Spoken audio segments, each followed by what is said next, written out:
ಜಯಪ್ರಾಪ್ತಿಯಾಗುವಂತಹ ಕಾರ್ಯ ಯಾವುದು ಅಂತ ಪ್ರಶ್ನೆ ಮಾಡಿಕೊಂಡ್ರೆ, ಕಾರ್ಯದಲ್ಲಿ ಜಯ ಅಂತ ಅನ್ನೋದೇನಿದೆ, ಈ ಕಾರ್ಯದಲ್ಲಿ ಜಯ ಸಿಗುವಂಥದ್ದು.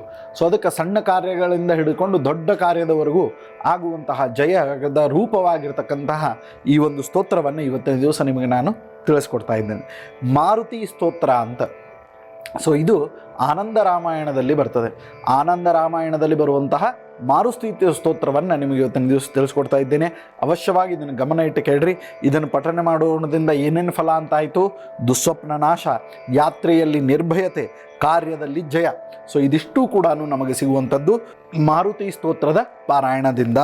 ಹನುಮಾನ್ ಅಂಜನಿ ಸೂನು ವಾಯುಪುತ್ರೋ ಮಹಾಬಲ ರಾಮೇಷ್ಠ ಫಲ್ಗುಣ ಸಖ ಪಿಂಗಾಕ್ಷೋ ಅಮಿತ ವಿಕ್ರಮ ಉದಧಿಕ್ರಮಣಶ್ಚೈವ ಸೀತಾಶೋಕ ವಿನಾಶನಃ ಲಕ್ಷ್ಮಣ ಪ್ರಾಣದಾತಾ ಚ ದಶಗ್ರೀವಸ್ಯ ದರ್ಪಃ. ಸೊ ಹನುಮಾನ್ ಅಂಜನಾಸೂನು. ಸೊ ಈ ಶ್ಲೋಕ ಎಷ್ಟು ವಿಶೇಷವಾಗಿದೆ ಅಂತಂತಂದರೆ, ಹನುಮಾನ್ ಅಂಜನಾಸೂನು, ಅಂಜನಾದೇವಿಯ ಮಗನಾಗಿರ್ತಕ್ಕಂತಹ ಹನುಮಾನ್, ಆಂಜನೇಯ. ತಾಯಿಯನ್ನು ಹೇಳಿಕೊಂಡು ಯಾವ ದೇವತೆಯ ವರ್ಣನೆಯನ್ನು ಮಾಡ್ತಾರೆ, ತಾಯಿಯ ಜೊತೆಗೆ ವಿಶೇಷವಾದಂತಹ ಬಾಂಧವ್ಯ. ಅದಕ್ಕೆ ವೇದಗಳು ಪ್ರಾರಂಭ ಆಗ್ತಿರ್ಬೇಕಾದ್ರೆ ಮಾತೃದೇವೋ ಭವ, ಪಿತೃದೇವೋ ಭವ, ಆಚಾರ್ಯ ದೇವೋ ಭವ, ಅತಿಥಿ ದೇವೋ ಭವ, ಸರ್ವೇಭ್ಯೋ ದೇವೇಭ್ಯೋ ನಮಃ. ತಾಯಿಯಿಂದಲೇ ಪ್ರಾರಂಭ ಆಯಿತು. ಸೊ ಎಲ್ಲರಲ್ಲಿಯೂ ದೇವರನ್ನು ಕಾಣುವಂತನೋಕ್ಕಿಂತ ಮೊದಲಿಗೆ ಮೊಟ್ಟ ಮೊದಲು ದೇವರು ನಿನಗೆ ಯಾರು ಅಂತಂದರೆ ಅದು ತಾಯಿ. ಸೊ ಅದಕ್ಕೆ ಇಲ್ಲಿ ಬಹಳ ಸುಂದರವಾಗಿ ಹೇಳ್ತಾರೆ, ಹನುಮಾನ್ ಅಂಜನಾಸೂನು, ಅಂಜನಾ ಪುತ್ರನ ಮಗನಾಗಿರ್ತಿಕ್ಕಿದೆಯಾ. ಮತ್ತೇನಪ್ಪ ಅಂತಂತಂದ್ರೆ ವಾಯುಪುತ್ರೋ ಮಹಾಬಲಃ, ವಾಯುವಿಗೆ ಮಗನಾಗಿದ್ದೀಯಾ. ಸೊ ವಾಯುವಿಗೆ ಮಗನಾಗಿ ಹುಟ್ಟಿದಂತಹ, ಅಂಜನಾದೇವಿಗೆ ಮಗನಾಗಿ ಹುಟ್ಟಿದಂತಹ ಮಹಾಬಲಶಾಲಿಯಾಗಿರ್ತಕ್ಕಂಥ ಹನುಮಂತ ದೇವರಲ್ಲಿ ನಾನು ಪ್ರಾರ್ಥನೆ ಮಾಡ್ತೇನೆ. ಏನಂತ ಪ್ರಾರ್ಥನೆ ಮಾಡ್ತೇನೆ? ರಾಮೇಷ್ಟಃ. ರಾಮೇಷ್ಟಃ ನೋಡ್ರಿ, ಹನುಮಂತ ದೇವರಿಗೆ ಎರಡು ಕಡೆಗೆ ಸೆಂಟಿಮೆಂಟ್ ಭಾಳ. ಒಂದು ತಾಯಿಯ ಕಡೆಗೆ, ತಾಯಿಗಿಂತ ಒಂದು ಪಕ್ಷ ಹೆಚ್ಚಿಗೆ ರಾಮನ ಕಡೆಗೆ. ಭಗವಂತನಲ್ಲಿ ಭಕ್ತಿ ಅಂತನ್ನೋದು ಕಲಿಬೇಕು ಅಂತಂದರೆ ನಾವು ಹನುಮಂತ ದೇವರಲ್ಲಿ ಕಲಿಬೇಕು. ಅವ್ರ ಹಂಗೆ ಯಾರೂ ಕೂಡ ಭಕ್ತಿ ಮಾಡಲಿಕ್ಕೆ ಸಾಧ್ಯವಿಲ್ಲ. ನಾವೆಲ್ಲರೂ ಕೂಡ ಸುಮ್ಮನೆ ನಾಮಕೆ ವಾಸ್ತೆ ಇದ್ದೇವೆ. ಆದರೆ ಹನುಮಂತ ದೇವರ ಸ್ಮರಣೆ ಹೆಂಗಂತಂದ್ರೆ ಇದು ಕಾಮಕೆ ವಾಸ್ತೆ. ಕೆಲಸ ಆಗಬೇಕು ಅಂದ್ರೆ ಹನುಮಂತ ದೇವರನ್ನ ಹಿಡಿಬೇಕು.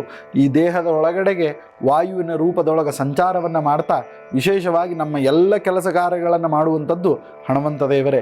ವಾಯು ಸಂಚಾರ ಯಾವಾಗ ಬಂದಾಗ್ತದೆ ಆವಾಗ ನಮ್ಮ ಜೀವನ ಮುಗಿತದೆ ಅಂತ ಅರ್ಥ. ಸೊ ಅದಕ್ಕೆ ಇಲ್ಲಿ ಹೇಳ್ತಾರೆ ಏನು? ರಾಮೇಷ್ಟಃ ಫಲ್ಗುಣ ಸಖಃ. ಸೊ ಫಾಲ್ಗುಣ ಸಖ ಯಾರು? ಆ ಲಕ್ಷ್ಮಣ. ಸೊ ಫಾಲ್ಗುಣ ಸಖ. ಸೊ ಪಿಂಗಾಕ್ಷೋ ಅಮಿತ ವಿಕ್ರಮ. ನೀನು ಏನಪ್ಪ ಅಂತಂತಂದ್ರೆ ಅಮಿತ ವಿಕ್ರಮನಾಗಿ ಬೆಳೆದೆ. ಹೆಂಗೆ ಅಮಿತ ವಿಕ್ರಮನಾಗಿ ಬೆಳೆದೆ ಅಂತಂತಂದ್ರೆ, ನಿನಗೆ ನಿನ್ನ ಒಂದು ಬಲದ ಒಂದು ತಾಕತ್ತೇನದ ಅಂತ ನಿನಗೆ ಗೊತ್ತಿದ್ದಿಲ್ಲ. ಯಾವಾಗ ಜಾಂಬುವಂತ ತಮಗೆ ತಿಳಿಸಿದರು ಏನಂತ, ನೀನು ಇಷ್ಟು ದೂರ ಯೋಜನ ನೀನು ಹಾರುಬಲ್ಲೆ ಅಂಥೇಳಿ. ಅಮಿತ ವಿಕ್ರಮನಾಗಿ ನೀನು ಬೆಳೆದು ಸಮುದ್ರವನ್ನು ದಾಟಿದಿ. ಉದಧಿಕ್ರಮಣಶ್ಚೈವ. ನೋಡ್ರಿ, ಇಡೀ ರಾಮಾಯಣ ಬಂತು. ರಾಮಾಯಣದೊಳಗೆ ಹನುಮಂತ ದೇವರ ಪಾತ್ರ ಬಂತು. ಸೊ ಉದಧಿಕ್ರಮಣಶ್ಚೈವ. ಸೊ ಆ ಒಂದು ಸಮುದ್ರವನ್ನು ನೀನು ಕ್ರಮಣ ಮಾಡಿದಿ, ಅದನ್ನು ದಾಟಿದಿ. ಸೀತಾ ಶೋಕ ವಿನಾಶನಃ. ಸೀತೆಯ ಶೋಕವನ್ನು ನಾಶ ಮಾಡಿದಿ. ಲಕ್ಷ್ಮಣ ಪ್ರಾಣದಾತಾಚ. ಲಕ್ಷ್ಮಣನಿಗೆ ನೀನು ಏನು ಮಾಡಿದಿ ಅಂತಂತಂದ್ರೆ ಪ್ರಾಣದಾತಾಚ. ನೀನು ಲಕ್ಷ್ಮಣನಿಗೆ ವಿಶೇಷವಾಗಿ ಪ್ರಾಣವನ್ನು ಕೊಟ್ಟು. ದಶಗ್ರೀವಸ್ಯ ದರ್ಪಃ. ರಾಮಾಯಣದೊಳಗೆ ರಾವಣ 2 ಬಾರಿ ಸೋತಿದ್ದಾನೆ. 2 ಬಾರಿ ಸೋತಿದ್ದಾನೆ. ಯಾಕೆ 2 ಬಾರಿ ಸೋತಿದ್ದಾನೆ ಅಂತಂತಂದ್ರೆ, ಮೊಟ್ಟ ಮೊದಲನೇ ಸೋಲು ಅವನಿಗಾಗಿದ್ದೇ ಭಕ್ತನಿಂದ, ಆಮೇಲೆ ಭಗವಂತನಿಂದ ಅವನು ಸಂಹಾರ ಆಯಿತು. ಆದರೆ ಸೋಲಾಗಿದ್ದೆದರಿಂದ ಅಂತಂತಂದರೆ ಭಕ್ತನಿಂದ ಅವನ ಸೋಲು. ಯಾರು? ರಾಮಭಕ್ತ. ರಾಮಭಕ್ತ ಯಾರು? ಹನುಮಂತ. ಸೊ ಆ ಹನುಮಂತ ದೇವರಿಂದ ಮೊಟ್ಟ ಮೊದಲ ಸೋಲು.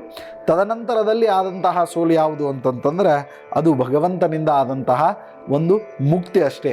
ಸೊ ಅದಕ್ಕೆ ಸೋಲು ಅಂತ ಹೇಳಿ ಬಂದಾಗ ಅದಕ್ಕೆ ಹೇಳ್ತಾರೆ, ದರ್ಪ ಮುರಿದ್ರೆ ಒಂದು ಸರಿ ಜೀವ ಹೋದಂಗೆ. ಅವನ ದರ್ಪ ಮುರಿತು ಅಂತಂತಂದ್ರೆ ನಾವು ಹೇಳ್ತಿರ್ತೇವೆ, ಏನಾಕಾಗಲಿ ರೀ ಅವ್ನು ಸೊಕ್ಕು ಮುರಿಬೇಕು ಅಂತ ಹೇಳ್ತೇವೆ. ಸೊಕ್ಕು ಮುರಿಯೋದು ಅಂತಂದ್ರೆ ಏನರ್ಥ? ಅವನ ದರ್ಪವನ್ನು ಮುರಿಯೋದು. ಆ ದರ್ಪವನ್ನು ಮುರಿದಂತಹ ಭಗವಂತ ಶ್ರೀರಾಮನಾದರೆ ಅಲ್ಲಿ ವಿಶೇಷವಾಗಿ ಆ ದರ್ಪವನ್ನು ಮುರಿಲಿಕ್ಕೆ ಪ್ರಾರಂಭ ಮಾಡಿದವನು ಹನುಮಂತ ದೇವರ ಒಂದು ಸೇವಾ ಮನೋಭಾವ. ಸೊ ಅದಕ್ಕೆ ಹನುಮಂತ ದೇವರು ರಾಮನ ಸೇವೆ ಅಂತ ಅಂದ್ಕೊಂಡು ಏನ್ರಿ ರಾಮನ ಸೇವೆ ಅಂತ ಅಂದ್ಕೊಂಡು ದರ್ಪವನ್ನು ಮುರಿದ್ರು. ಯಾರ ದರ್ಪವನ್ನು ಮುರಿದ್ರು ಅಂತಂತಂದ್ರೆ ರಾವಣನ ದರ್ಪವನ್ನು ಮುಗಿದ್ರು. ಅದಕ್ಕೆ ಲಕ್ಷ್ಮಣ ಪ್ರಾಣದಾತಾಚ ದಶಗ್ರೀವಸ್ಯ ದರ್ಪ. ಸೊ ಈ ರೀತಿಯಾಗಿ ಈ ಮಾರುತಿ ಸ್ತೋತ್ರ ಆನಂದ ರಾಮಾಯಣದೊಳಗೆ ಬರುವಂಥದ್ದು. ನಾವು ನೀವೆಲ್ಲರೂ ಕೂಡ ಚಿಂತನೆ ಮಾಡಬೇಕು. ಏನು ಅಂತಂದರೆ ಏನಪ್ಪ ಚಿಂತನೆ, ಏನು ಜೀವನ, ಏನು ಯಾವ ರೀತಿಯಾಗಿ ಭಗವಂತನ ಸ್ಮರಣೆಯನ್ನು ಮಾಡಬೇಕು, ಯಾವ ರೀತಿಯಾಗಿ ಪೂಜೆ ಪುನಸ್ಕಾರಗಳನ್ನು ಮಾಡಬೇಕು, ಯಾವ ರೀತಿಯಾಗಿ ಒಳಿತನ್ನು ಮಾಡಬೇಕು, ಯಾವ ರೀತಿಯಾಗಿ ನನ್ನಿಂದ ಜಗತ್ತಿಗೆ ಕಲ್ಯಾಣ ಕಾರ್ಯಗಳಾಗಬೇಕು. ಸೊ ಇದೆಲ್ಲವನ್ನು 2 ಕ್ಷಣ ಕೂತ್ಕೊಂಡು ಹಿಂಗೆ ಕೈ ಕಟ್ಟಿ ನೀವೆಲ್ಲರೂ ವಿಚಾರ ಮಾಡಿರಿ. ಯಾಕೆ ಈ ಮಾತು ಹೇಳಲಿಕ್ಕತ್ತೇನೆ ಅಂತಂತಂದರೆ ನಿಮ್ಮ ಈ ವಿಚಾರಧಾರೆಯೇ ನಿಮ್ಮನ್ನು ಬದಲಾಯಿಸ್ತದೆ. ಸೊ ಇವತ್ತಿನ ದಿವಸ ನಾನೇನು ಸ್ತೋತ್ರ ಮಂತ್ರಗಳನ್ನು ನಿಮಗೆ ತಿಳಿಸ್ಕೊಡ್ತಾ ಇದ್ದೇನೆ, ಈ ಎಲ್ಲ ಸ್ತೋತ್ರ ಮಂತ್ರಗಳು ಕೂಡ ಇದು ಭಗವದ್ಗೀತೆ, ರಾಮಾಯಣ, ಮಹಾಭಾರತ ಇದೆಲ್ಲದರ ಸಾರಾಂಶ ಇವತ್ತಿನ ದಿವಸ.